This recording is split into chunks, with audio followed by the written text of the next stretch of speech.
Om u gedagtes net weer te verfris, die boek Openbaring. Nou, u sal nou sien, dit is presies dit wat Dominee Jake sê, daar's nou sekere onderwerpe wat ons nie altyd die kans kry om te hanteer nie. So, gewoonlik as ek so by die eerste keer in 'n gemeente is, dan praat ons oor die tekens van die tye, ons praat oor die wegvoering van die bruid, ons praat oor die groot verdrukking in die slag van Armageddon, en so meer, en by die vorige geleentheid verlede jaar, u kan gaan kyk op Britse YouTube kanaal, daar gaan u die boodskappe kry. Ons het oor die slag van Armageddon gepraat, ons het gepraat oor die opmars van die Antichrist in hierdie tydperk van groot verdrukking. So ons leef in hierdie tydperk, die teenwoordige tyd, en soos wat ek vir u gesê het, daar's 'n rede hoekom ons glo die opstanding gaan voor hierdie tydperk van groot verdrukking wees. So as ons praat van die wegraping, moenie verward raak nie, ons praat van die opstanding.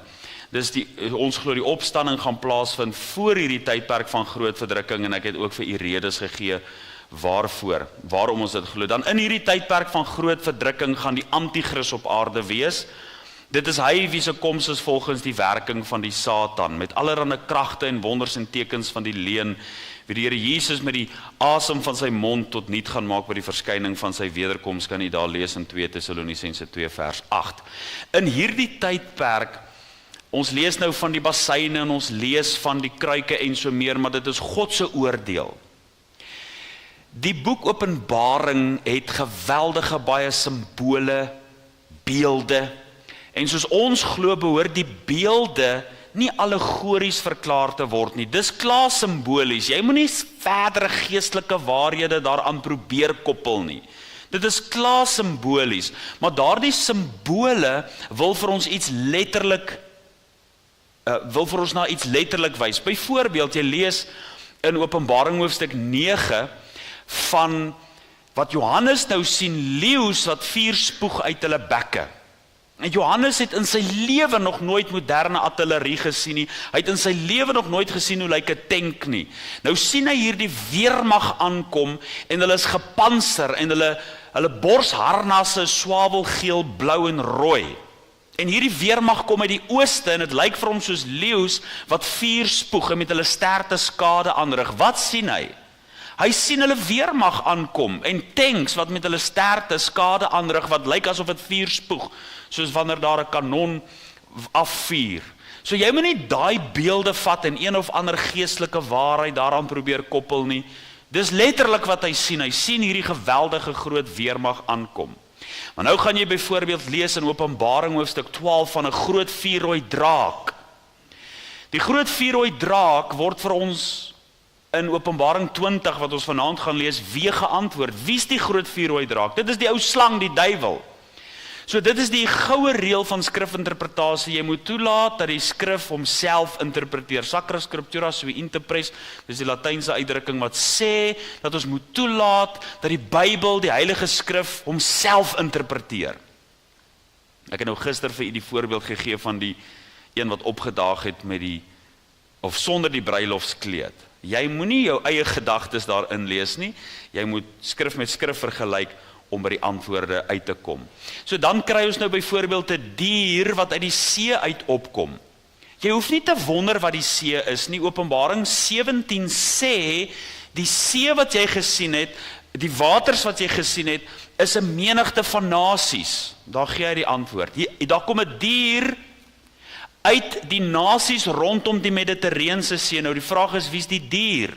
Nou lees jy byvoorbeeld in Openbaring 19 vers 20 dat die dier en die valse profeet gevange geneem is. Wie is die dier wat gevange geneem is by Jesus se wederkoms? Die Antichrist. Die valse profeet saam met die dier wat die Antichrist is, word gevange geneem. So hierdie dier het 7 koppe en het 'n bek soos 'n leeu en 'n lyf soos 'n luiperd en pote soos die van 'n beer en ystertande soos die van 'n draak. Waar kom hierdie beeld vandaan? Uit Daniël 7. In Daniël 7 sien hy die leeu, die Babiloniese ryk, hy sien die beer wat aan die een kant opgerig is, die met die Persiese ryk, hy sien die luiperd, die Griekse ryk en hy sien die Romeinse ryk, hierdie vreesagtige monster met ystertande.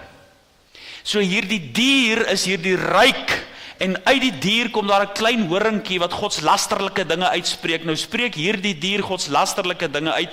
Jy kan nou Daniël 7 vers 8 gaan lees, jy kan Daniël 8 vanaf vers 23 gaan lees. Dan gaan jy sien van hierdie koning wat gaan optree as die maat van goddeloosheid vol geraak het met die harde aangesig.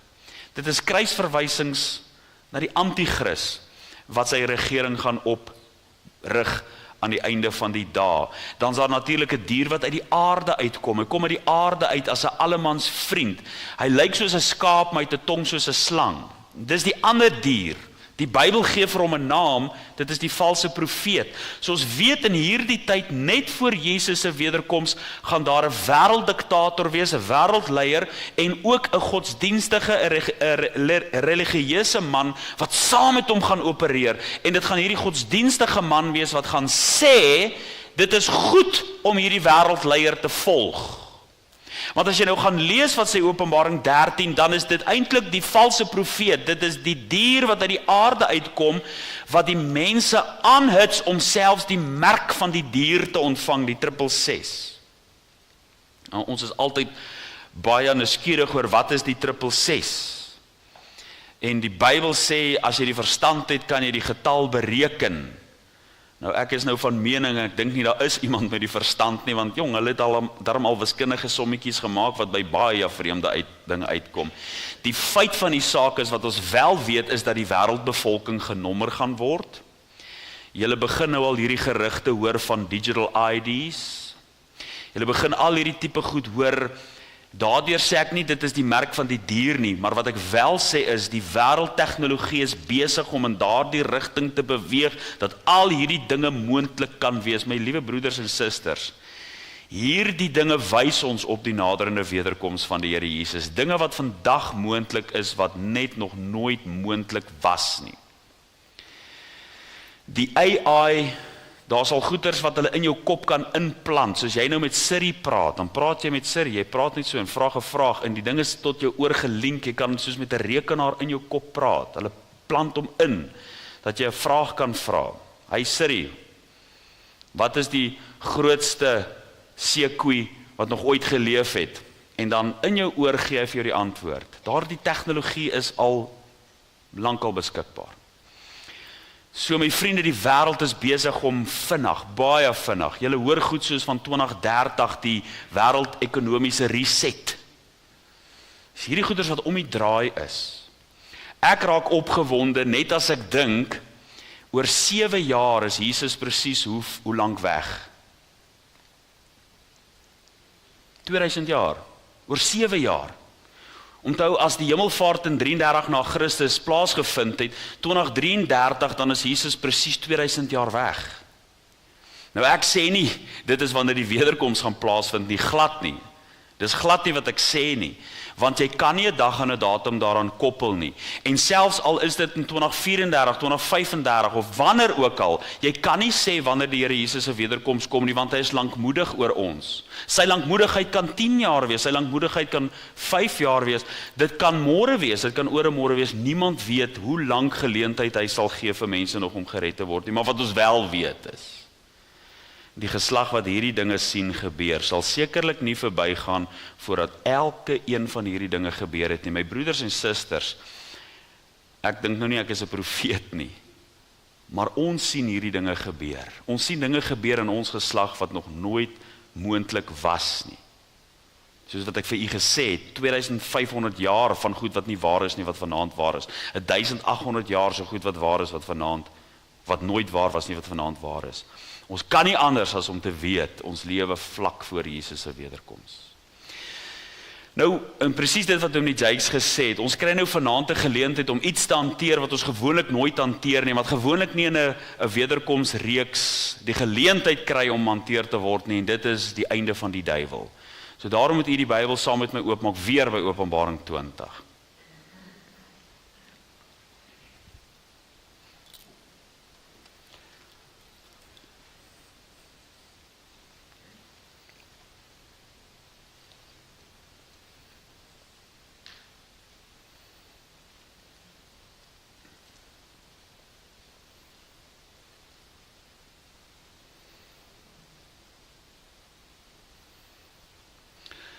Openbaring 20, ons het nou die eerste 6 verse gisteraand hanteer.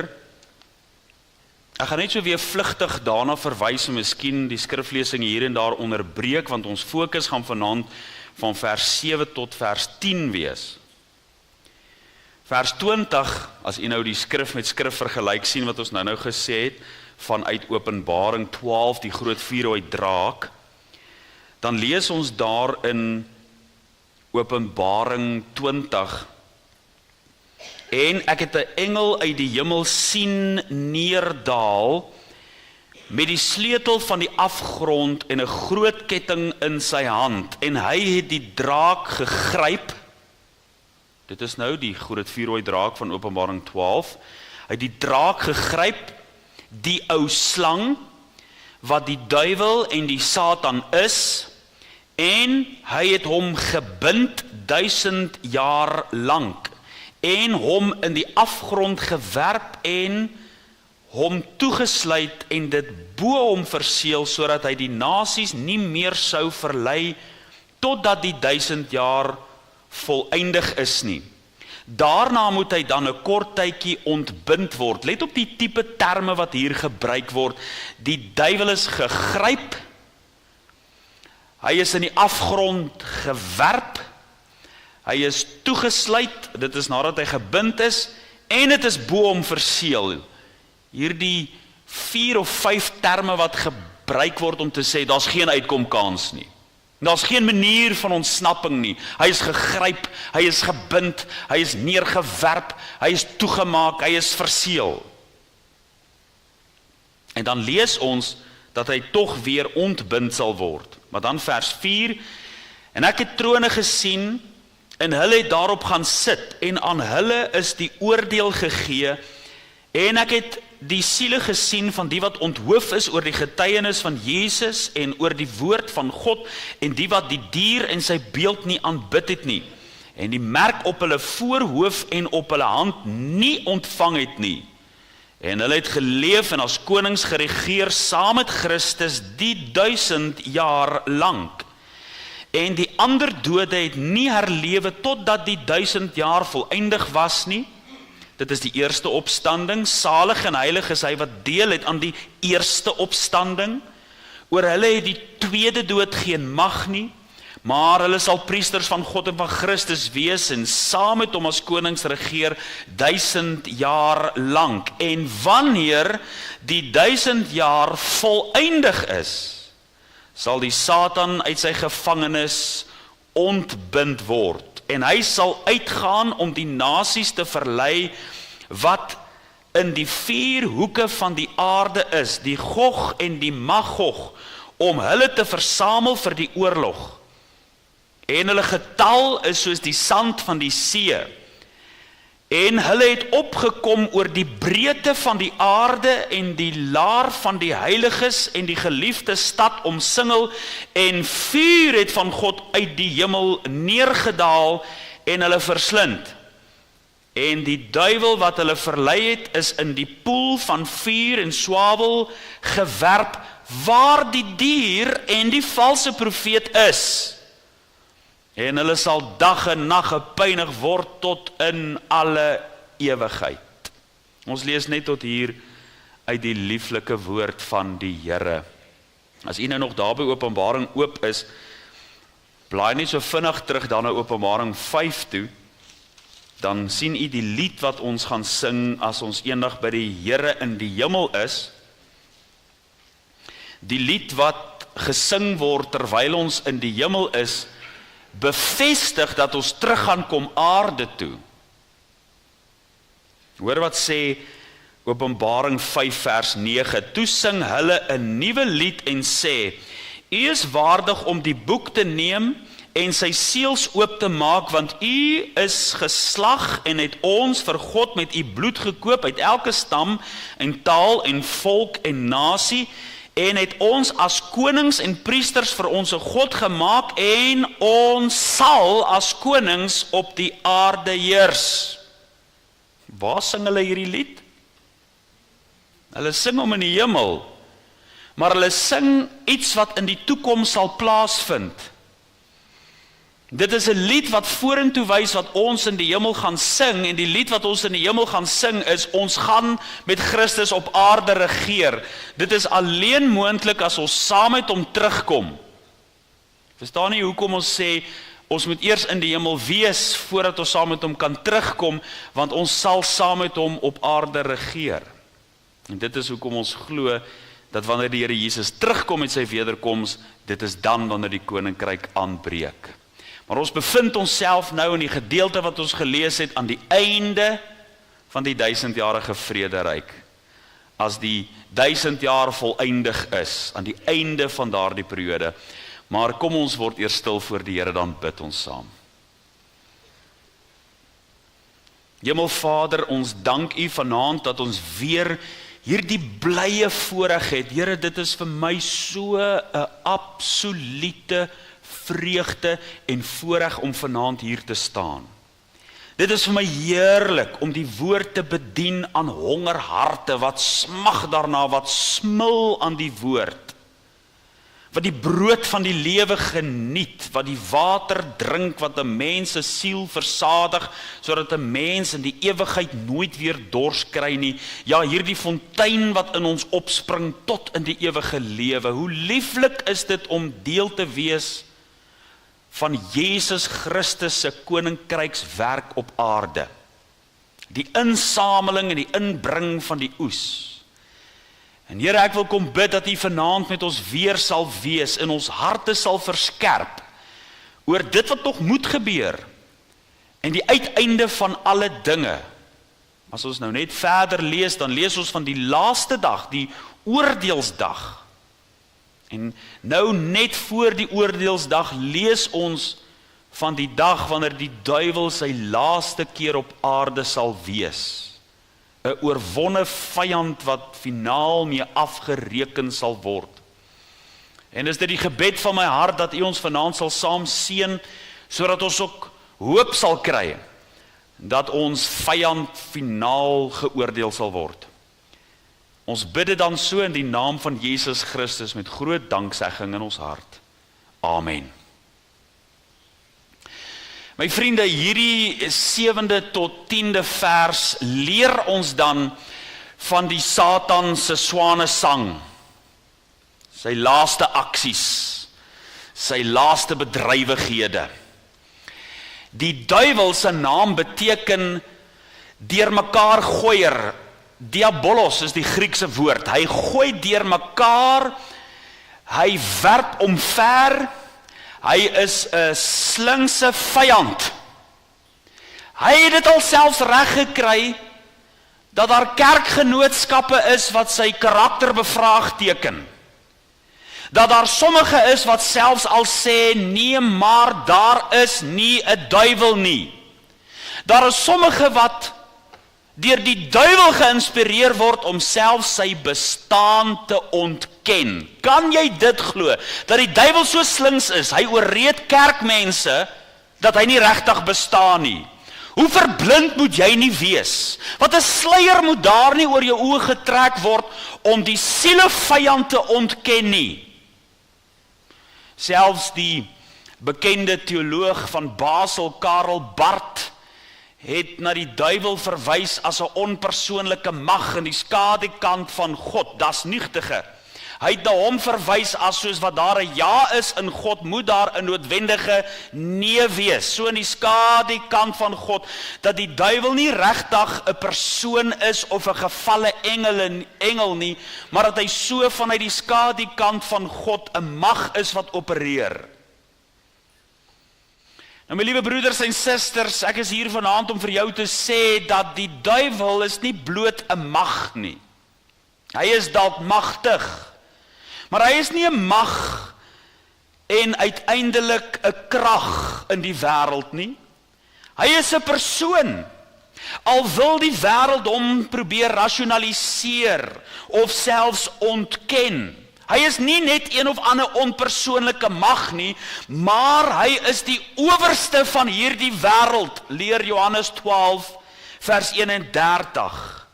Hy word geopenbaar as die een wat teenoor die kinders van die Here staan. Hy is die mensemoordenaar, sê Johannes 8 vers 44. Hy is in die eerste boek van die Bybel in Genesis hoofstuk 3.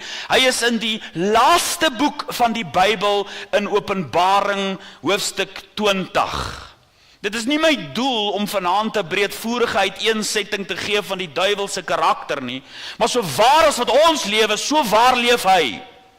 So waar bestaan hy en loop hy rond soos 'n brullende leeu en hy soek tot op die laaste uur wie hy kan vernietig en wie hy kan verslind. Hy is 'n mensemoordenaar. Sy doel met jou is nie om jou te maak sonde doen en so meer nie. Ja, hy doen dit ook, maar sy doel met jou is om jou dood te maak. Hy wil jou vernietig. As hy sy geleentheid en sy kans kry, sal hy onmiddellik jou vermoor. Hy haat die mens. Hy is 'n mensemoordenaar. Hy is in oppositie met alles wat heilig en rein is, omdat sy aard en sy karakter, ja, duiwels is. Ons lees nou hier die laaste keer van hom in die Bybel. Jesus het van hom gepraat. Die profete het na hom verwys. Hy was daar in die tuin van Eden, maar nou vind ons sy swane sang. En daar is geen positiewe konnektasie, soos wat 'n mens nou sou dink aan 'n cricketspeler wat besig is om af te tree en hy stap nou die laaste keer uit om te gaan golf, dan sê die kommentators, dit is sy swane sang. Dit is nou die laaste keer wat hierdie legende die kans gaan kry om te golf. Of wanneer 'n dame nou sou sing en dit is haar laaste keer, of 'n man wanneer hulle sou optree, dan word dit die swane sang genoem. Dit kom uit die Griekse geloof waar hulle gesê het dat hulle dink 'n swaan het hierdie laaste sang wat hy gee, hierdie laaste roep wat hy gee voordat hy sterf. Met die duiwel is daar geen positiewe swane sang nie. Dit is glad nie 'n lied wat positief getoonset is, waarna 'n mens graag wil luister, dat dit so inspireer is, ja, die uittrede van legende nie. Die duiwel se swane sang is besaai met verleiding en met oorlog, soos wat hy van die begin af was. Besig met verleiding, besig met moord, besig met doodslag, so sal hy wees tot sy laaste einde. Dis wat ons hier in hierdie gedeelte vind. Ons vind sy swane sang in 4 bewegings afspeel. Daar is geen erewag vir die duiwel nie. Daar is geen staande ovasie nie. Daar is doodeenvoudig 'n afrekeningsoomblik met die duiwel. Daarom, my liewe broeder, daarom, my liewe suster, daarom, liewe vriende, moet jy vanaand al die berekening in jou gemoed maak aan watter kant is jy. Want deur in die sonde te lewe en met die wêreld te heel, dan kies jy kant, dalk nie met jou mond nie, maar met jou lewe aan die verloor kant. Want hierdie duiwel, met hom gaan afgereken word, daar gaan 'n dag van beslissing wees, waar hy ook tot sy einde kom, soos ons lees van sy begin in die profetiese woord, van hierdie een, wat opgeklim het en wou sit in die uithoeke van die noorde, wou hom gelykstel met die Allerhoogste, wou op die Godeberg sit, die môrester, wat uit die hemel neergewerp is. So lees ons dat sy vernedering finaal sal wees, verder, dieper, wegsink in die ewigheid, in die hel wat berei is vir die duiwel en sy engele. Ons kyk na die eerste beweging van die Satan se swane sang, en dit is vers 7 wat ons gelees het, dat hy 'n kort tydjie ontbind sal word. Ons is hier nog aan die einde van die millenniumryk, die 1000-jarige vrederyk, en ons lees dat die duiwel was vir die 1000 jaar buite aksie geplaas. Hy was gebind, en nou dat hy losgelaat word, is daar onmiddellike aksie. Ek ervaar dieselfde by die hoenders. As ek daar by my hoenderhokke kom, ek het nou gehoor, voordat ek daar gery het by die kweekskool, toe hoor ek daar is weer iets besig by die hoenders. Nou gewoonlik, daar is vrede in die hoenderhokke. Totdat ek die een hok dalk oopmaak en 'n oorywerige haan kom daar tussen die henne in. Dan is dit nou die spreekwoordelike kat in die duiwehok. Dan hoor jy gekekkel, dan hoor jy 'n geraas en 'n bekleierery. Onmiddellik is die vrede wat daar is weg. En dit is wat hier gebeur, my liewe broeders en susters, die oomblik as die duiwel losgelaat word, dan is daar pandemonium.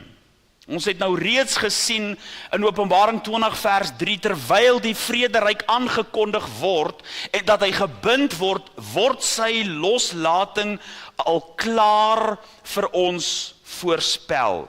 Die Bybel praat hier van 'n kort tydjie. Hoe lank hierdie kort tydjie gaan wees, dit sê die Bybel nie vir ons nie. Maar wat ons wel weet, dit is lank genoeg vir hom om sy diaboliese plan weer te begin. Om voort te gaan waar hy opgehou het. Geen wonder dat die woord ons leer dat jy aan die duiwel, soos Efesiërs 4 vers 27 sê, geen plek moet gee nie. Jy moet hom net 'n kort tydjie gee. Jy moet hom net 'n voet in die deur gee. Jy moet hom net 'n pinkie gee. Hy sal jou hele hand gryp om jou tot in die hel in te ruk. Hier word hy maar 'n klein tydjie gegee en hy gaan onmiddellik voort waar hy opgehou het. 'n Kort tydjie. Nou vra jy dalk die vraag, maar hoekom? Hoekom sal God hom nou loslaat? Jy sien, want as ons leer dat die engel van uit die hemel uit neergedaal het met 'n ketting in sy hand, dan praat dit juist dat hy vanuit die teenwoordigheid van God gekom het. Hierdie engel het vanuit die opdrag van God reageer om die duiwel te bind. Daarom moet ons ook verstaan dat hy weer ontbind word alleen in opdrag van God. En die vraag is wat jy dalk vanaand in jou gemoed het, maar hoekom? Hoekom moet hy weer losgelaat word? En ons verstaan dit juis in die lig van God se saligheidsplan. Want in hierdie tyd van 1000-jarige vrede is dit die perfekte, die gunstige tyd om gered te word. Maar die toets van 'n mens se hart sal nog plaasvind. Want in hierdie tydperk weet ons, daar gaan nasies, daar gaan weer kinders gebore word. Nee, nie ons wat ons verheerlikte liggame het, ons gaan nie weer in die huwelik uitgee en so meer nie, maar daar gaan nuwe nasies gebore word vir 1000 jaar lank. As jy maar dink hoe groot nasie die Afrikaner geword het, en hulle sê as dit nie was vir die Anglo-Boereoorlog, die konsentrasiekampe nie, sou ons getalle in Suid-Afrika vandag min of meer dieselfde gewees het as die swart bevolking in Suid-Afrika. Ons is maar 'n kort tydjie hier in Afrika. Dink nou vir 'n oomblik, vir 1000 jaar, hoeveel mense kan weergebore word? En uiteindelik gaan daar mense wees wat gebore word hier op aarde. En hulle gaan getoets word of hulle waarlik die Here Jesus dien, want hy is sigbaar op die troon. Daarom word die duiwel losgelaat. Daarom om die mense hart te toets, wie is waarlik en opreg in hulle aanbidding teenoor Jesus.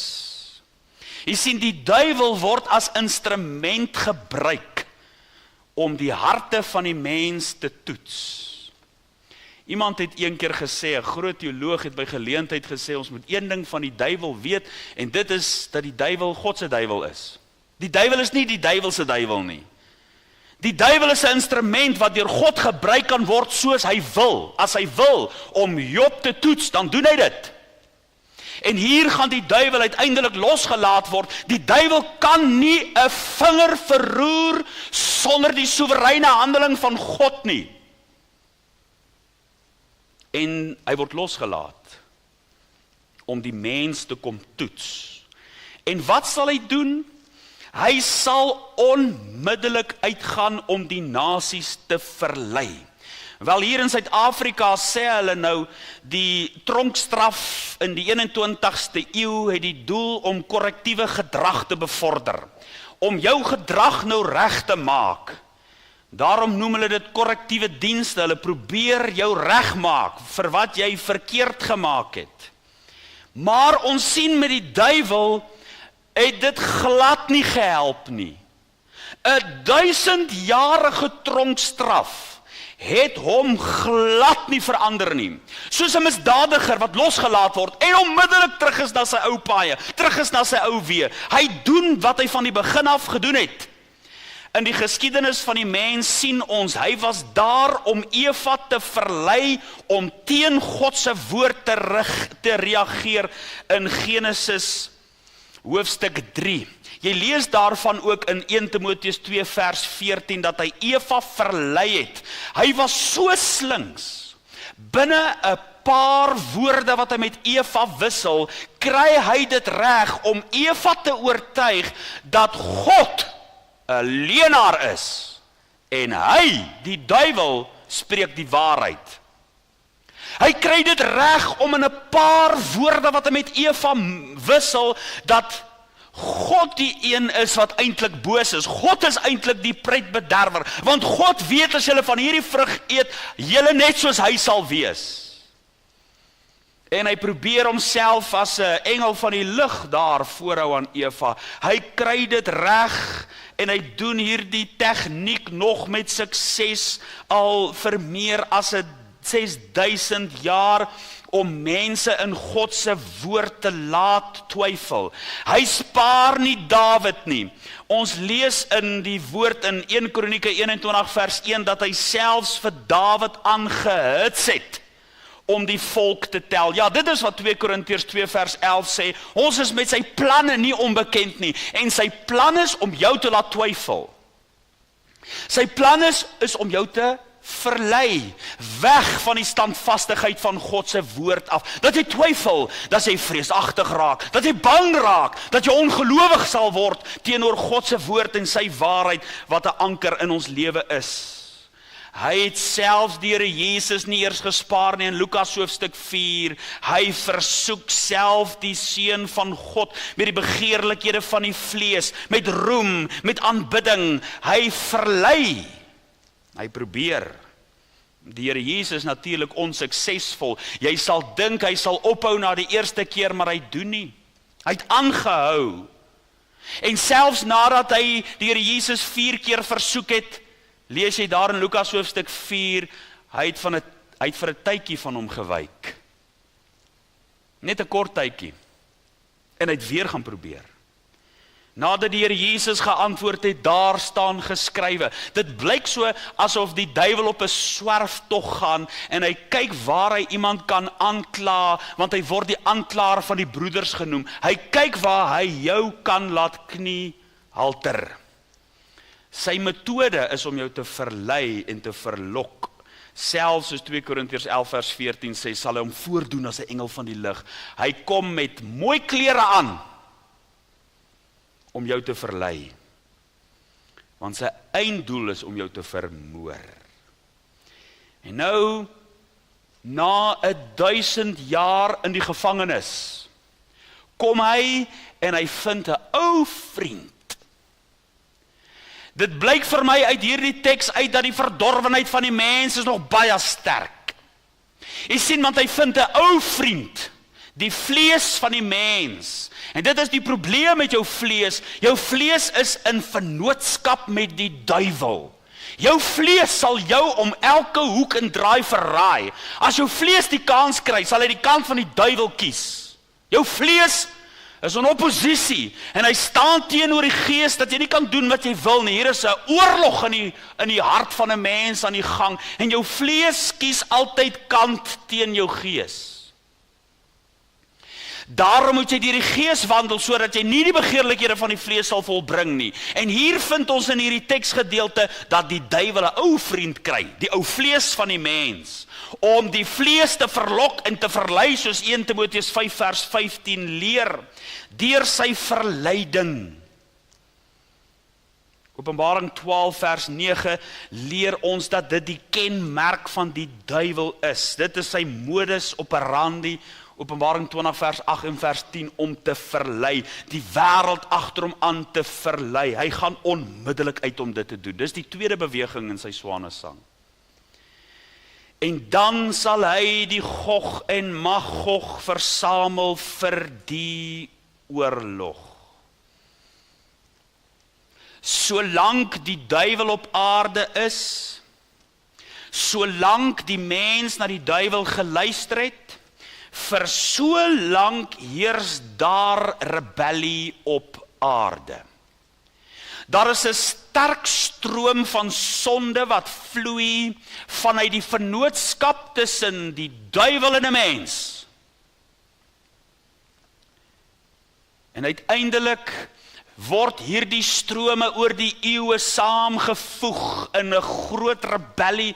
Dit het ons verlede jaar hanteer by die slag van Armageddon, waar daar geeste van duiwels uitgang om die konings van die aarde te verlei. Die Bybel praat daar in Openbaring van paddageeste, om die wêreld te verlei. En dit is die hart van die duiwel, dit is net voor die 1000-jarige vrede. Dis waar hy laaste opgehou het. Toe hy die wêreld gekry het om saam te kom by die slag van Armageddon, om Israel van die aardbodem af te vee. Hy's 1000 jaar weg, na 1000 jaar is hy terug op hierdie pad, om nou die Gog en die Magog te versamel vir oorlog. En nou my liewe broeder en suster, soos ek die Bybel verstaan, probeer hy nou die ander kant. Wat bedoel ek daarmee? As jy Daniël 11 gaan lees, dan gaan jy sien, aan die einde van die dag gaan daar 'n koning van die noorde wees en 'n koning van die suide. Een van hierdie konings is 'n verwysing na die Antichrist. En jy sien, die Antichrist gaan gerugte uit die noorde hoor wat hom gaan ontstel. Jy sien, dit is wat gaan maak dat die Antichrist sy tente by Armageddon gaan opslaan, want daar gaan ook 'n weermag uit die noorde, 'n weermag uit die ooste uitkom. Die Antichrist word geassosieer met die weste, met die nasies wat rondom die Mediterrane See woon, die ou Romeinse ryk, met ander woorde die Europese Unie. Maar daar is 'n ander wêreld moontheid vandag, en julle weet waarvan ek praat. Soos jy aan die een kant van NAVO kry, so kry jy nou deesdae aan die ander kant BRICS. Dit blyk hier, die eerste was die Europese lande wat die duiwel gebruik het by Armageddon, maar nou versamel hy die Gog en die Magog. En om die antwoord te kry op wie die Gog en die Magog is, moet jy na Esegiel 38 en 39 kyk. Alhoewel die oorlog wat hier beskryf word, verwys nie na die Russies-Arabiese inval, wat gaan gebeur iewers hier aan die begin van die groot verdrukking, die slag van Gog en Magog, of soos ons dit noem, die Russies geleide Arabiese inval. Hierdie noem dit nou, as jy wil, 'n tweede Gog en Magog, want die Bybel beskryf vir ons twee. Maar jy moet nog steeds gaan na Esegiel 38 en 39 om die volke en die nasies te kry wat by hierdie geleentheid betrokke sal wees. En die etnoloog, diegene wat hulle besig hou met volkekunde, soos onder andere professor Johan Melan, het aan ons baie duidelik uit die skrif en uit die volkekunde bewys dat hierdie Gog verwys na die leier van Magog. En dan verwys hy na hierdie volke wat aanvanklik tussen die Kaukassiese gebergtes gebly het, tussen die Swartsee en die Kaspiese See, en later noordwaarts beweeg het, wat niemand anderster is as Rusland. Jy sien, dit blyk vir my nou hier, asof die duiwel dan nou die ander groeperinge gaan probeer naderhark. Vanuit die Gog en die Magog. Hy praat hier van Rusland en sy bondgenote. Nou, hoe die volke samestelling gaan wees in die 1000 jaar van vrede, dit kan ek nie vir u sê nie, dit sê die Bybel nie vir ons nie. Maar wat ons wel weet is dat hy vanuit daardie nasies weer 'n weermag op die been gaan bring. Maar dit is nie al nie, want ons lees in hierdie teks in Openbaring 20 vers 8 tot 9, dat hulle gaan aankom vanuit die 4 hoeke van die aarde, oor die breedte van die aarde. Dit bly vir my 'n wonder. U weet, dit bly vir my 'n wonder wat ons hier lees. Ek kan dit nie glo nie. Dat die mens so hard in sy hart is. Jy sien, want toe die liefdevolle God, die skepper van die heelal, die mens in sy genade geroep het, o, almal wat dors het, kom na die water. Terwyl die genade van die Here Jesus vanaand uitgaan na die wêreld, sy arms is wyd oop, sy liefde is groot wat die mens nooi, dat hulle deur genade gered kan word, is daar 'n wêreld daar buite, wat hulle afkeer aan God, wat nie wil luister nie.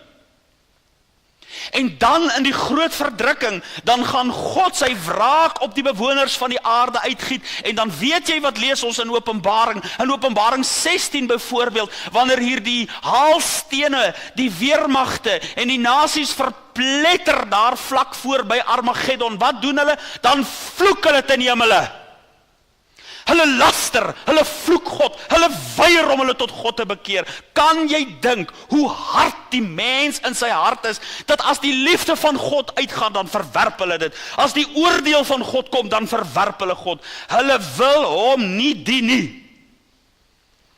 Selfs in die 1000-jarige vrederyk gaan daar mense wees wat God nie wil dien nie. Jesus sal op die troon sit, die vervulling van profeseë, hy is sigbaar in Jerusalem, en steeds sal daar weermagte optrek van die eindhoeke van die aarde. Die ou vriend, die vyand, die vlees, loop nou weer saam met die duiwel. Jy sien, die duiwel het die Here Jesus probeer vermoor toe hy 'n kind was. Hy het hom aanbeveel om van die tempel se dak af te spring. Hy wou hom doodmaak voordat hy kruis toe gaan. Miskien sal hy nou in die harte van die wêreld werk van die goddelose, om te sê, wel, nou is hy daar in Jerusalem, ons kan hom daar gaan doodmaak. My liewe broeders en susters, die uiteinde van die duiwel se plan en van sy swane sang is hy sal in die poel van vuur gewerp word. Openbaring 20 vers 9 en 10 sê, en die vuur het van God uit die hemel neergedaal en hulle verslind, en die duiwel wat hulle verlei het, is in die poel van vuur en swavel gewerp, waar die dier en die valse profeet is, en hulle sal dag en nag gepynig word tot in alle ewigheid. Die woorde dag en nag beteken nie, daar gaan dag en nag in die hel wees nie, in die poel van vuur, dit probeer aan ons kommunikeer, dat het nooit sal ophou nie, dat het ewig sal wees.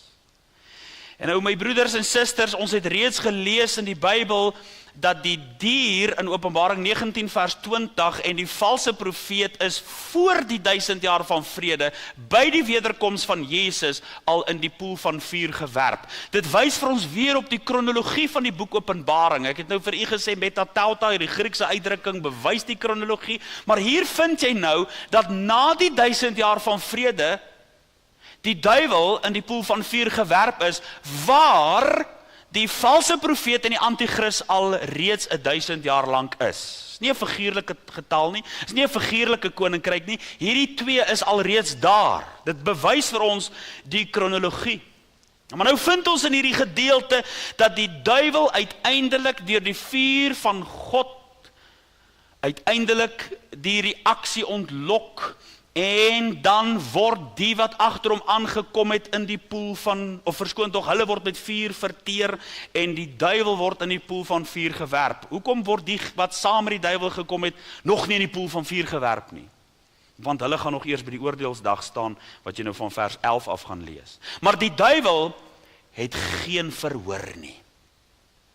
Die duiwel word lewend, soos die antichrist en die valse profeet, in die hel gewerp. Hierdie vyande wat opgetrek word deur vuur verteer. Dis ook nie die eerste keer dat ons dit in die Bybel lees nie. Jy lees daar in Genesis 19 vers 24, jy lees daarvan in Lukas 17 vers 29 ook, dat die vuur van God Sodom en Gomorra verteer het.